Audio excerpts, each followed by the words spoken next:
Hi, I'm Marjorie. I was banned from my own family's yacht trip, without a conversation, without warning, just quietly erased. My name was taken off the guest list and replaced like I'd never existed. But the worst part? It wasn't the exclusion.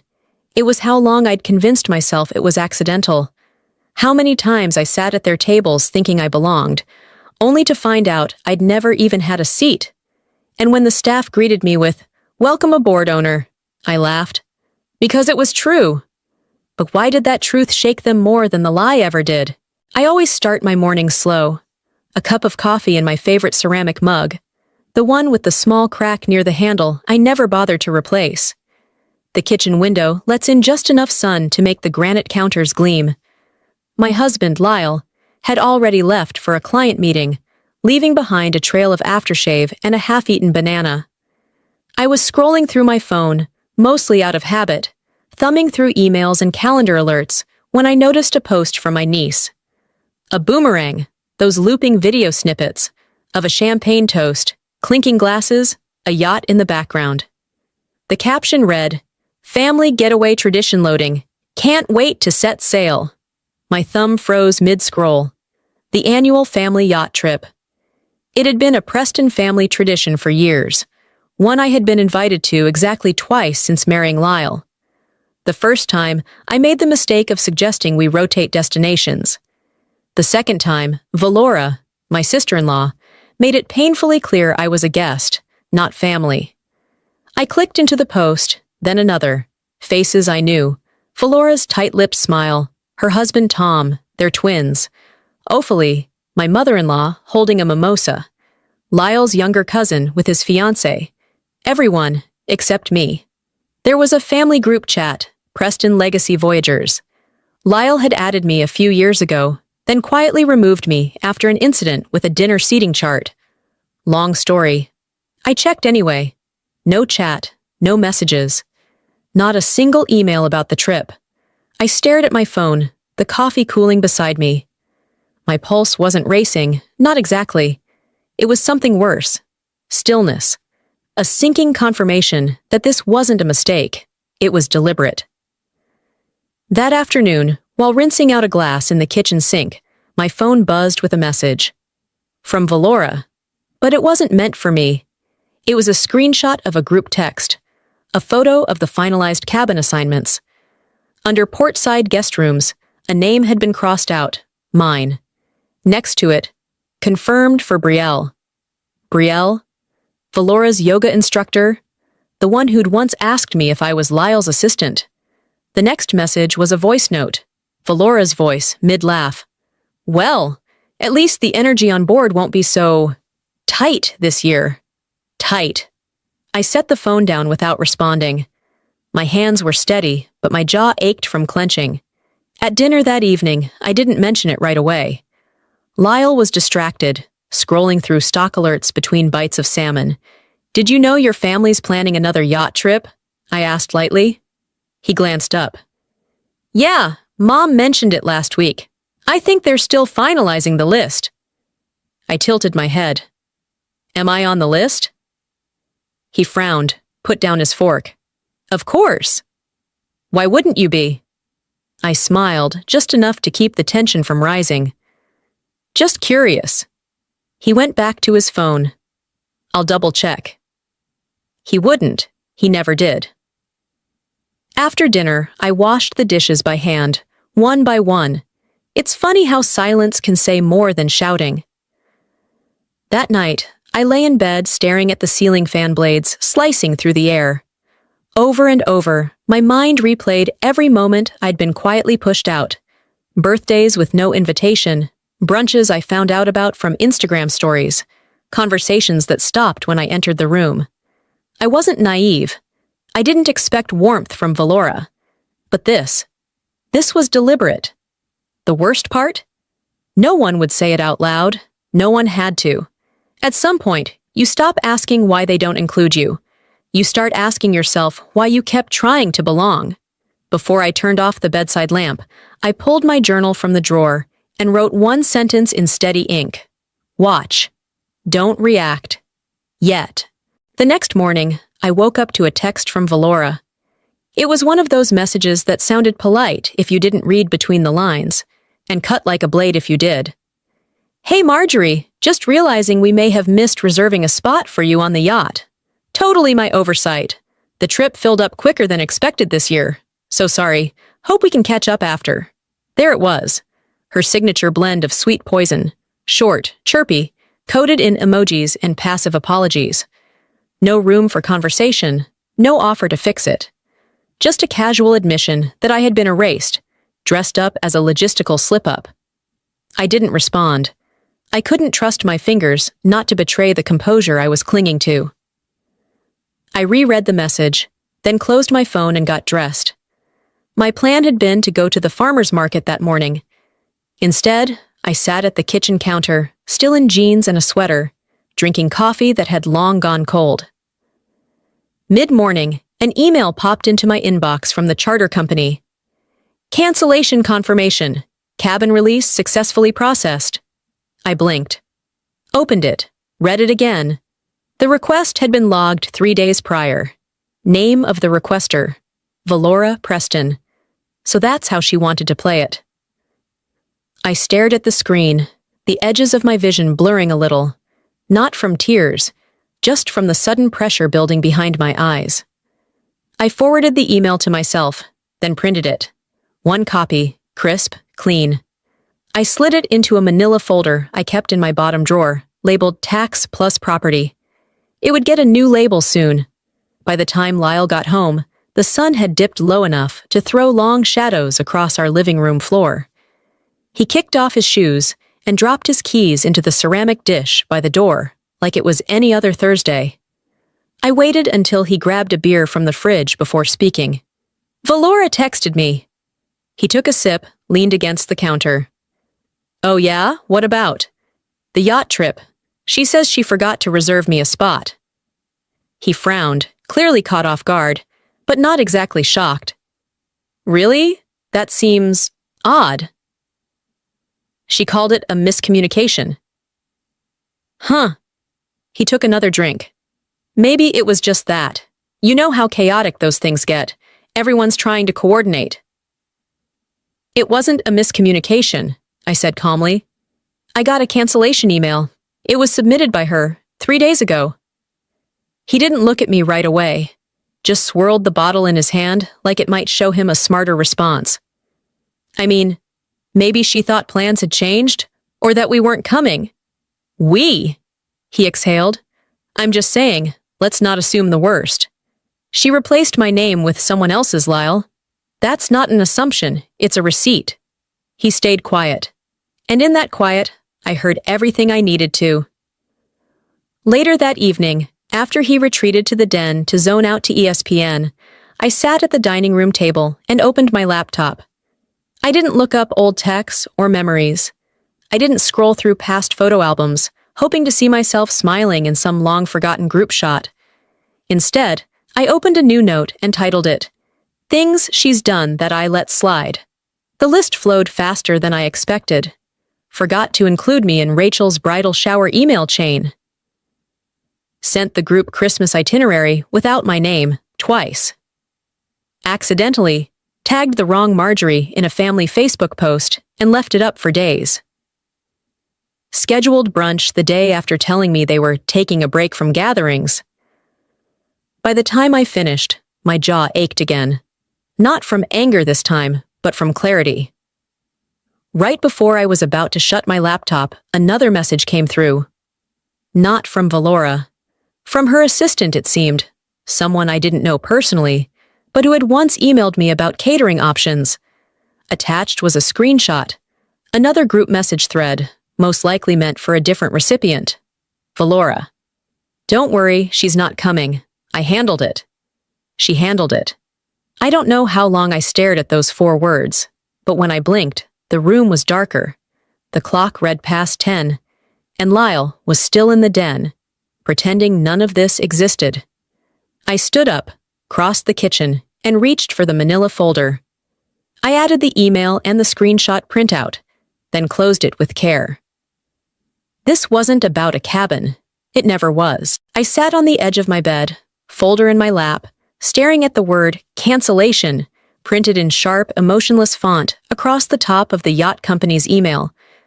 I had read it so many times that the ink felt etched into my eyes. But the truth wasn't in the email. It was in everything that came before it. The yacht wasn't just a boat, not to me. It was the first thing I ever bought that no one handed to me, no one helped me with. It was mine, born from 5 years of late nights, skipped vacations, rejections from investors who said things like, "You've got a great smile, but we're going with someone more aggressive." They meant male. They just didn't say it. Back then, I ran deliveries myself when drivers quit last minute. I walked into meetings in heels with no cushion, wearing secondhand blazers that I had steamed in gas station bathrooms. And through it all, I kept telling myself, you don't need their validation. Just build the thing, make it real. When the company finally turned a profit, and not a little one, but the kind that makes the same investors crawl back with sheepish grins, I didn't buy a designer bag or a car. I bought that yacht. Quietly, without fanfare. I still remember signing the check. My hand didn't even shake. There was a strange calm, like I had finally stepped into a version of myself I'd been trying to prove existed. And yet, legally, I had put Lyle's name on the ownership papers too. It makes tax stuff cleaner, our accountant had said. Better for trusts, easier down the road. Down the road indeed, because within months, the yacht became part of the family lore. But not my part of the family. No, it was Lyle's yacht. The Preston family's sea legacy. Valora's exact words at one of the last family brunches I was still invited to. I remember how she lifted her glass and said, "It's so meaningful to have traditions tied to something we own as a family. It makes our legacy feel tangible." She turned to me briefly, eyes tight. "And how wonderful that Marjorie supports it." Supports it. Like I was some event planner, not the reason it existed. That memory alone might have been forgettable if it weren't part of a pattern.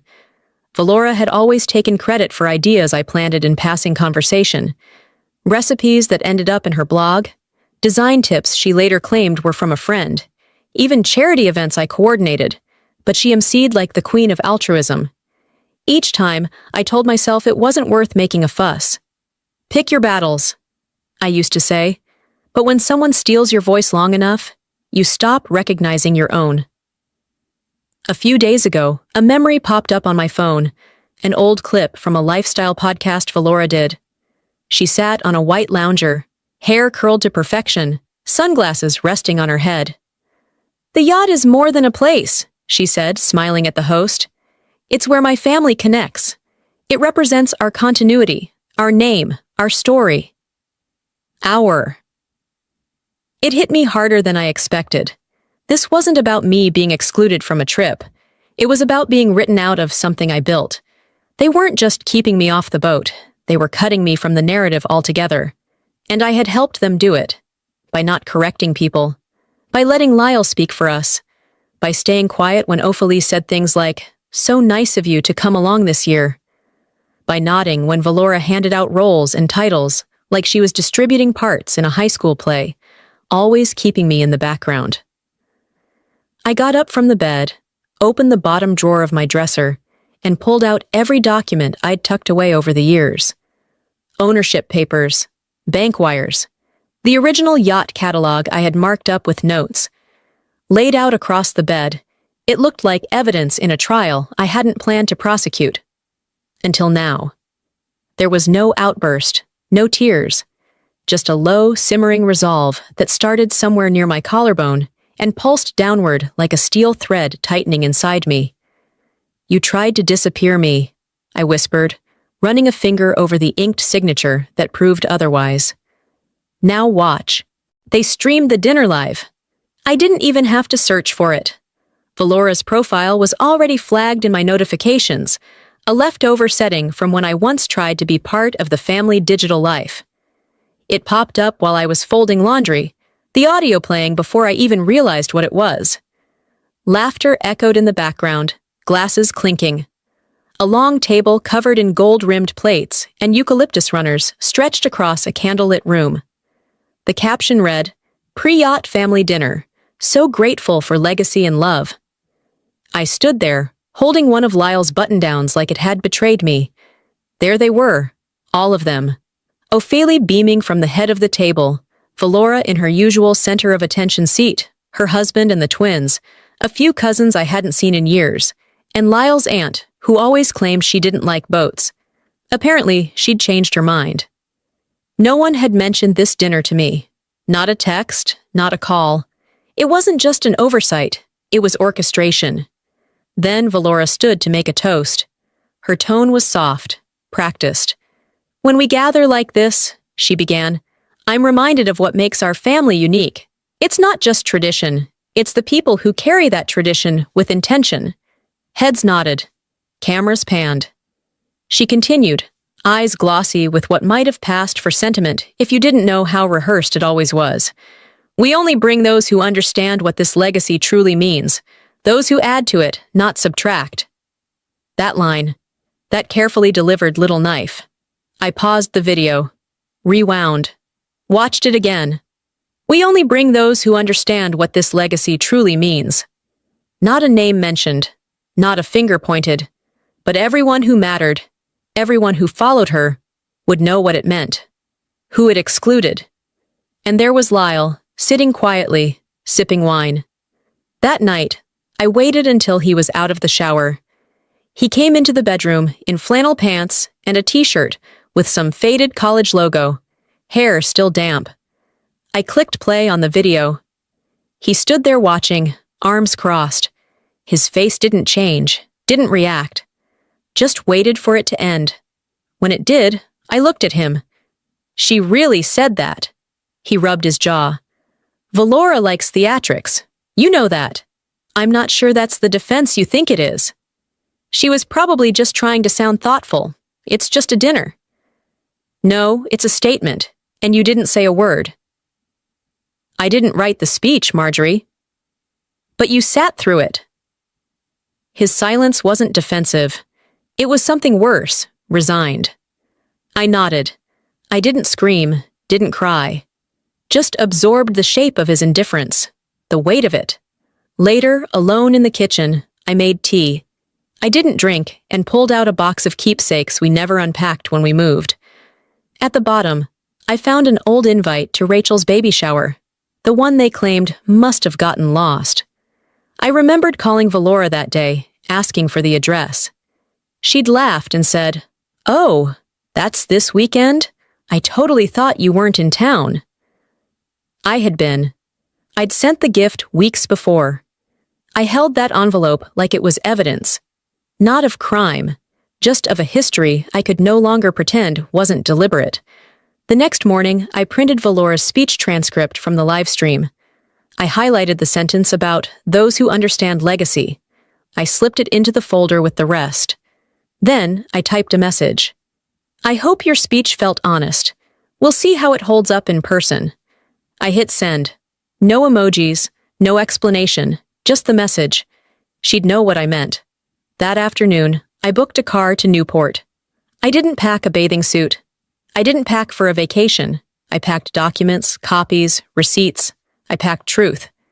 Because I wasn't just showing up. I was taking my seat back. It wasn't the kind of packing you do with sunscreen and sandals in mind.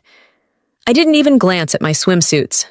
I laid out each document with surgical care. Bank transfers, email confirmations, ownership papers, a highlighted transcript of Valora's thinly veiled dinner speech. Each page slid into a sleeve and into the folder that now held more truth than anyone on that yacht trip would be ready for. I chose a simple navy dress. Neutral. Professional. Not glamorous. This wasn't about fitting in anymore. It was about stepping in. Downstairs, the smell of coffee met me before the kitchen light did. Lyle was already flipping through news alerts on his phone, a plate of dry toast untouched next to him. He looked up as I entered, his eyes skimming the edges of my determined silence. "Did you sleep?" he asked. I sat across from him. Enough. We both watched the coffee drip into the pot. The sound filled the space between us, steady, unrelenting. "I'm heading to Newport tomorrow," I said. He blinked. That soon? I booked the car. He set his phone down. Marjorie, look, I get that you're upset, but… No, I cut in calmly. I'm not upset anymore. I'm done pretending this is confusion or oversight. It's not. He rubbed his temple, sighing. Do we have to escalate this? Can't we just talk to them? They made it loud. I'm just responding in kind. Lyle leaned back in his chair. I don't want to choose between you and my family. You don't have to, but you do have to stop pretending they're not doing what they're doing. His mouth opened, then shut again, and that was answer enough. I stood, poured myself a cup, and left his apology unfinished. By late afternoon, I found myself at the dining table again, flipping through years' worth of moments I'd ignored. The baby shower with no invite, the group photo at Ophelia's birthday, where I was cropped at the shoulder, the Thanksgiving dinner, where I was assigned a seat at the overflow table, while Valora's hairdresser sat up front. It had always been obvious, I just hadn't wanted to believe it. That's the thing about subtle exclusion. It teaches you to gaslight yourself before anyone else has to. As the sun started slipping behind the rooftops, my phone buzzed with a text from Jen, a mutual friend from Lyle's side. Hey, thought you should see this. Attached, a screenshot of the yacht's pre-boarding guest manifest. 10 names listed. Mine wasn't among them. I stared at the screen. The heading read, Confirmed Cabin Assignments. Valora had not only ensured my removal, she'd done it officially, professionally. She wasn't just hoping I'd skip the trip. She was betting on it. I replied to Jen with a simple, thanks. Then I opened the family group chat, the one I hadn't spoken in for months, and typed, I'll see you in Newport. I trust there will be room. Sent. Read. No replies. None were needed. After dinner, I called Ronald's office. His assistant answered on the second ring. This is Marjorie Wells. Could you confirm our joint ownership status on the yacht? A brief hold, then, yes, ma'am. You are listed as co-owner with full equal rights. Great! Could you email me a clean PDF copy of that contract? Absolutely. Print one too. I'll pick it up in the morning. With that, I zipped my suitcase shut. Inside, it wasn't clothing. It was years of silence, folded neatly and ready to be unpacked. On my terms, the sun hadn't fully climbed out of the horizon when I stepped out of the car. There was still that thin marine haze hanging above the marina, softening the glint of steel rails and ivory hulls lined up like polished teeth. Newport smelled like money that didn't need to introduce itself. I wore a simple black dress, structured, with a high neckline, and a light tan coat that moved with the breeze. No jewelry beyond my wedding band, no statement heels. I wasn't dressing for them. I was dressing for a moment I had been preparing for silently, methodically, without once speaking its name aloud. My suitcase clicked softly across the dock as I pulled it behind me. The wheels didn't wobble. That mattered more than I expected. Then I saw her. Valora stood at the far end, near the boarding gate. Her posture was perfect, hair pinned just so, smile frozen mid-conversation with a guest I vaguely recognized from someone's second wedding. She looked up, and she saw me. For a breathless second, her face stopped moving entirely. Eyes narrowed, hand mid-air, with a champagne flute. If there was ever a moment where sound seemed to die around someone, this was it. Ophelia turned too. She said something, I couldn't hear what, but her expression didn't carry shock. Just mild inconvenience. Lyle was there. Of course he was. Not by my side, but at the perimeter of their circle. He didn't wave. He didn't move. I didn't slow. As I approached, the group around Valora began to pivot their bodies away. Not with aggression, just enough to form an unspoken barrier, as if social choreography could erase reality. I stopped just before them, said nothing, offered no smile, only a single, sharp nod, and walked past. Their silence was my music. The staff at the yacht didn't flinch. A tall woman in a navy blazer stepped aside, giving a subtle bow of acknowledgement as I rolled my suitcase up the ramp. My heels tapped once, twice on the teak before settling into the rhythm of the deck. I paused at the edge of the railing, staring out over the open sea. The water glimmered, calm, indifferent, patient. This was the kind of silence I liked, the kind that didn't demand anything from me. Then came the voice. "Welcome aboard, Miss Marjorie," the lead crew member announced, clear and loud enough to carry across the dock. "The owner is now aboard." It wasn't just a greeting, it was a declaration. Behind me, I didn't have to turn to know what Valora's face looked like. That mix of disbelief and rage, that forced composure cracking just enough to reveal the tremor underneath. I'd seen it before, in small doses, but now it played out in full view of her curated audience. The crew member's voice dropped to a respectful tone, just for me. "We've been waiting for your clearance before departure." I met her eyes. "Proceed." She nodded, then walked toward the captain's station. I moved through the lounge, past the floral centerpieces that screamed Valora, past the strategically arranged place settings meant to announce a hierarchy. I didn't sit.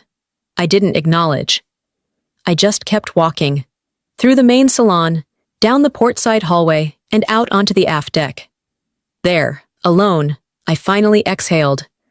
The marina began to drift away as the engines hummed to life. Land pulled back, slowly at first, like a reluctant child being told it's time to go home.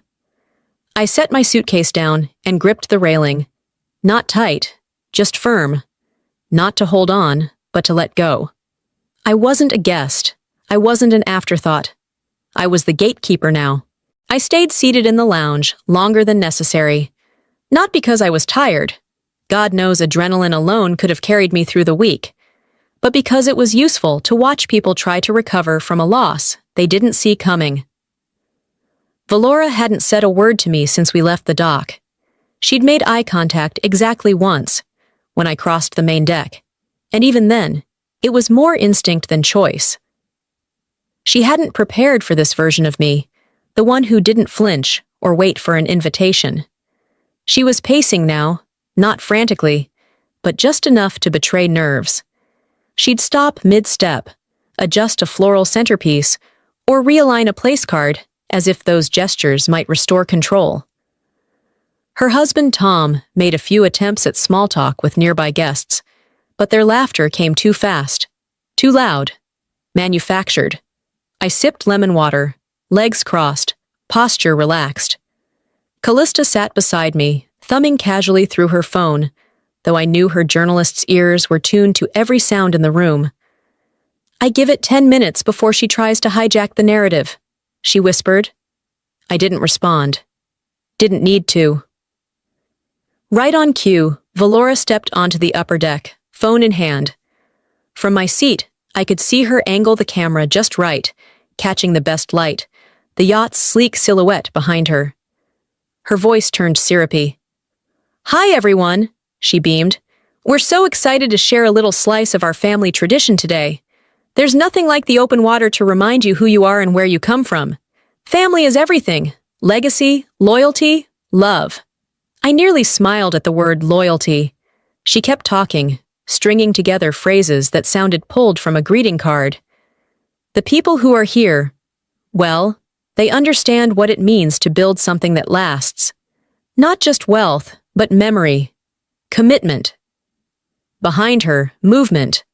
A crew member, unaware of the stream, or maybe very aware, walked by and said, clearly and casually, "Glad to have you aboard again, Ms. Marjorie, the owner." The camera didn't swing, but her face, oh, her face. She froze. For a split second, the broadcast hung in a weird silence. You could hear the engines humming in the background, the sea lapping against the hull, a fork dropping somewhere nearby. Then she tried to recover, lips twitching into a smile, but it was too late. Callista leaned toward me, eyes gleaming. "That's going viral in 3, 2. And sure enough, comments started pouring in under the live stream. "Wait, she's the owner? Damn, that shift." "Tell us more, Miss Marjorie." Valora tapped her screen a few times, clearly trying to kill the feed. But the damage had landed. It wasn't just an awkward moment. It was public revelation. Her image-first performance had backfired on a live audience. She stormed off the deck. 10 minutes later, she found me near the port hallway. "You planned that," she hissed. I met her gaze, unbothered. "Planned what? A man doing his job?" "Don't play dumb, Marjorie." I set down my glass. "I didn't tell him to say it. I just let you speak your truth and watched it fall apart." "You don't belong here." I stood slowly. "That's the thing, Valora. I don't need to belong. I bought my place." She blinked like I'd slapped her. Then she turned and walked away. I returned to my cabin in silence, sat on the edge of the bed, opened the folder, ran my fingers over the transcripts, contracts, bank receipts. I wasn't angry anymore. I was ready. The dining salon glowed with soft, curated light, candle flames flickering against glass, gold flatware glinting beside folded linen napkins. Dessert had just been served, vanilla bean panna cotta with a dusting of citrus zest. No doubt Valora's doing. I hadn't touched mine. For the entire evening, I said nothing. I let them laugh. Let them perform. Let Valora run her scripted show, smiling like the live stream hadn't betrayed her 3 hours prior. When she stood to give a closing toast, her voice was polished, her cadence measured. "I just want to thank everyone for being here," she began, her gaze sweeping the table with performative warmth. "It's not just about luxury, it's about legacy. The people who keep our family story alive, who uphold its integrity, who understand the value of what we've built together. That's what makes this tradition so meaningful." She didn't look at me. Not once. But the subtext screamed in bold. I waited for the murmurs to settle, the wine glasses to lower. Then, without raising my voice or changing my tone, I stood. "I'd like to contribute something to this conversation about legacy," I said. Valora froze with her glass midair. I reached down into my leather folder, pulled out a printed transcript on company letterhead, and laid it flat in the center of the table. Silence. Several people leaned in. Lyle didn't. He just stared at me like he'd forgotten how to breathe.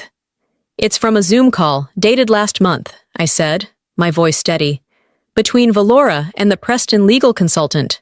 My finger tapped a highlighted sentence near the bottom of the page. "She's not blood," I read aloud. "She shouldn't own a family asset." Nobody moved.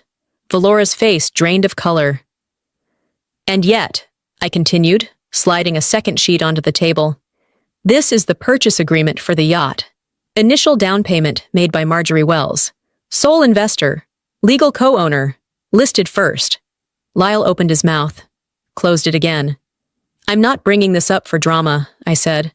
"I'm bringing it up because I'm tired of being spoken about in closed rooms as if I'm not standing in the next one." Ophelie cleared her throat like she might interrupt. But I wasn't done. For years, I've let things slide. Snubbed invitations, comments said just out of earshot, credit shifted and conveniently forgotten. But let me be clear. This isn't about being included anymore. It's about being visible. Lyle's voice broke the silence. "I didn't know she was doing this," he said, eyes wide. "Valora, why?" Valora opened her mouth, but only a stammer came out. I was protecting the family. I didn't think—" "You thought I'd stay quiet," I said softly. "And you were almost right." A cousin coughed into her napkin. Someone else pushed back a chair. The atmosphere, so carefully manicured, began to splinter. Ophelie made a clumsy attempt to redirect. "Perhaps we could table this for another time."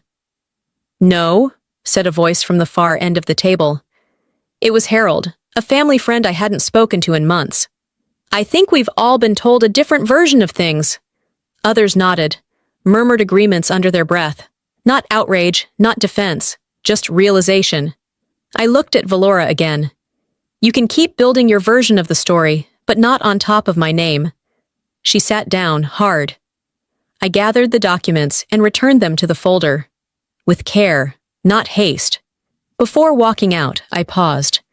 "If you want to know the truth," I said, "don't ask the loudest voice in the room. Ask the one who has the receipts." The only sound left that night was the soft pulse of ocean water brushing the hull.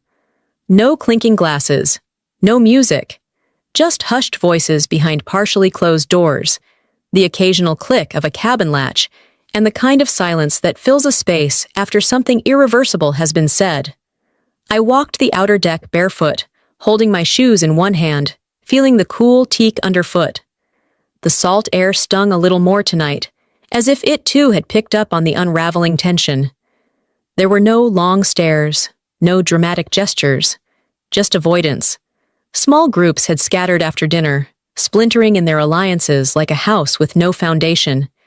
Even Valora had vanished without a word. As I passed the lower deck cabins, I heard her voice. Not loud, not theatrical, just low, like a fuse burning quietly. She took it. It was always meant to be mine.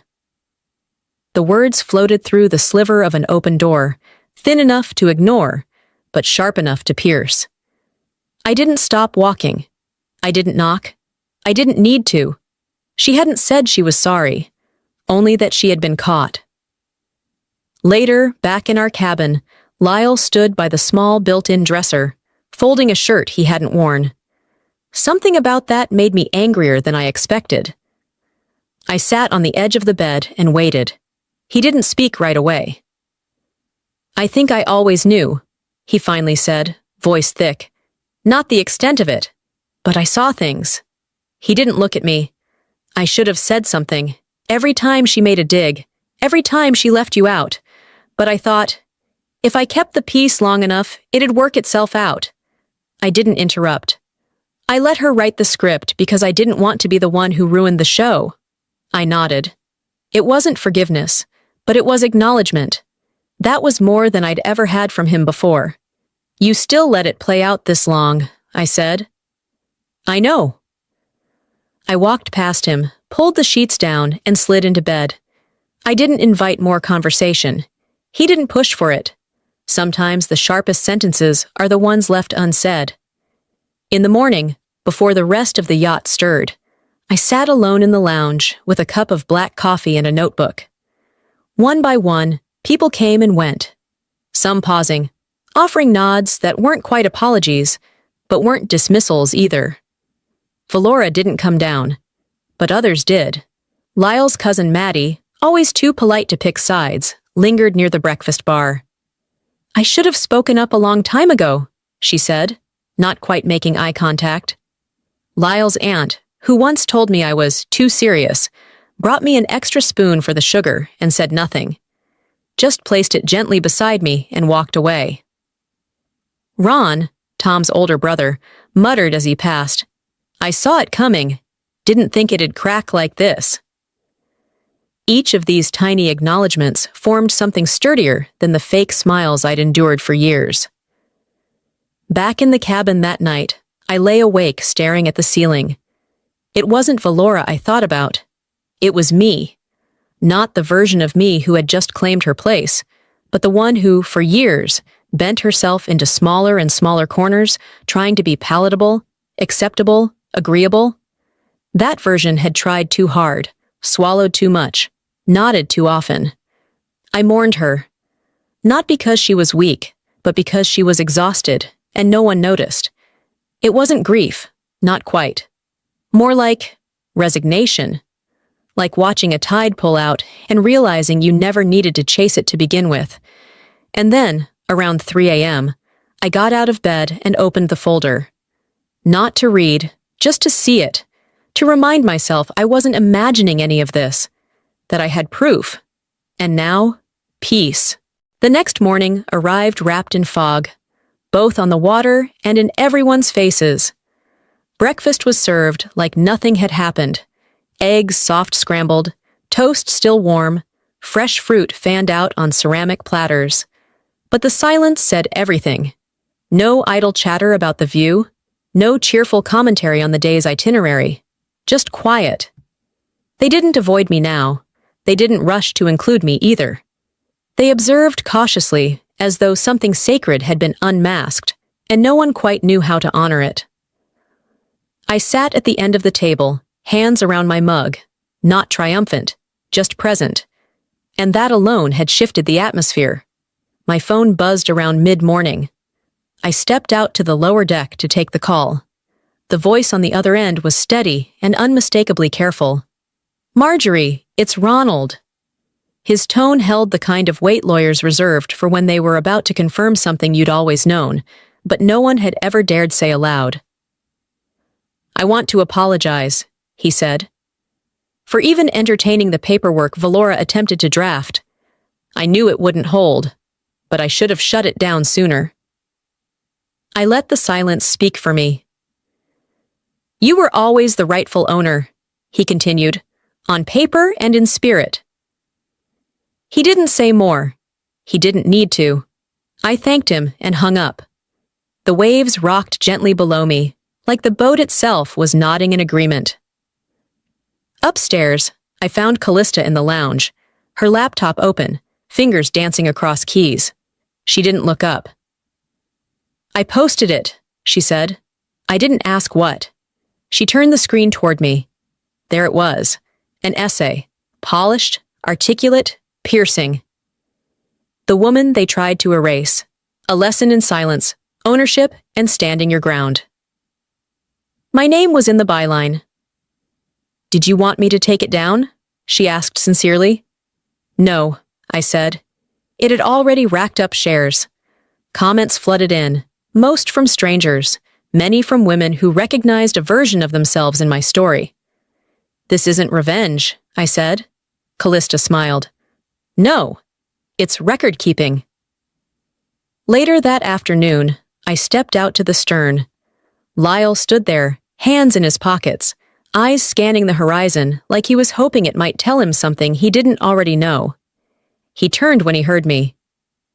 "I've been thinking," he said, voice even, "about what I said, or didn't say, for a long time." I said nothing, waiting. "I didn't protect you, not the way I should have, not when it counted." His voice cracked slightly, but he didn't waver. "If you'll let me, I want to make it right. I spoke to Ronald. We can restructure the ownership, make it solely yours.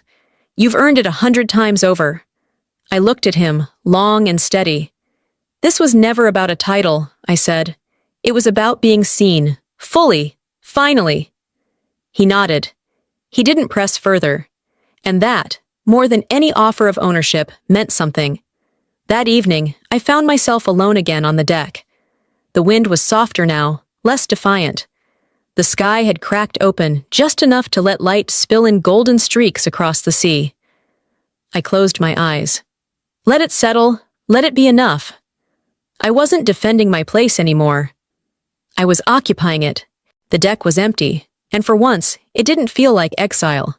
The sun hovered low, bleeding streaks of amber into the Pacific, shadows stretching long across the polished wood. I stood barefoot again, coffee forgotten on the railing beside me, arms resting loosely at my sides. There was no rush to move, no agenda, no audience. The ship, like the family aboard it, had finally quieted. When the drama clears, what's left behind is just space. Valora hadn't said a word since the documents landed on the table. Not even her usual flurry of half-truths and tight smiles. She'd eaten alone last night in the lower salon, the staff politely offering her another glass of wine while no one else joined. This morning, I saw her seated inside behind the wide window pane, still as marble, hands folded, eyes unfocused. She caught my gaze. I didn't flinch. I just turned away. It was a strange kind of power, not lashing out, not retaliating, but simply not giving her any more of my energy. Later, just before dinner, Ophelia approached me. She'd always carried herself with an air of quiet command, the matriarch in pearls who knew when to speak, and more importantly, when not to. This time she looked smaller. Not physically, but something about her posture had changed, less rigid, almost hesitant. "I didn't see it before," she said without preamble. "Now I do." I waited. That was all she offered. No apology, just recognition. It was enough. I didn't reply, just nodded once, slow and steady. Some things don't require elaboration. Some wounds close without sound. Afterward, I sat alone again in the reading nook beside the starboard windows. I thought about all the things I had once longed to hear. You were right. We should have included you. We're sorry. But the truth is, I didn't need them anymore. The hole I'd tried to fill with their approval no longer gaped. It had closed itself while I wasn't looking, stitched together by something I didn't know I had in me until I was forced to stand. That night, after the last of the wine had been poured and laughter had returned in fractured tones, I returned to our cabin. Lyle was already there, a small cup of tea in hand. He didn't say anything grand, didn't kneel or plead or try to make it all disappear. He simply handed me the cup and sat beside me on the edge of the bed. After a long pause, he said, "Thank you for staying. You could have walked." I looked at him, really looked, and for the first time, I saw someone trying, not just to be right, but to be real. I didn't say, "I forgive you." That would have been premature. I just let my hand rest lightly on his, and that was enough. The ship began its slow turn back toward shore in the early hours of morning. I walked out onto the top deck once more, this time with no need to perform, no need to prove. The water below stretched endlessly, soft and silver, a mirror to the stillness inside me. I caught my reflection in the glass door as I turned back inside. Not tentative, not waiting, just me. The house welcomed me like it had been holding its breath. Nothing had changed. Same creaky spot near the pantry, same stack of unread magazines by the couch, but everything felt different. I set the suitcase down in the front hallway and let the silence settle. No alerts, no missed calls, no new texts from Valora. For the first time in years, I didn't check for one.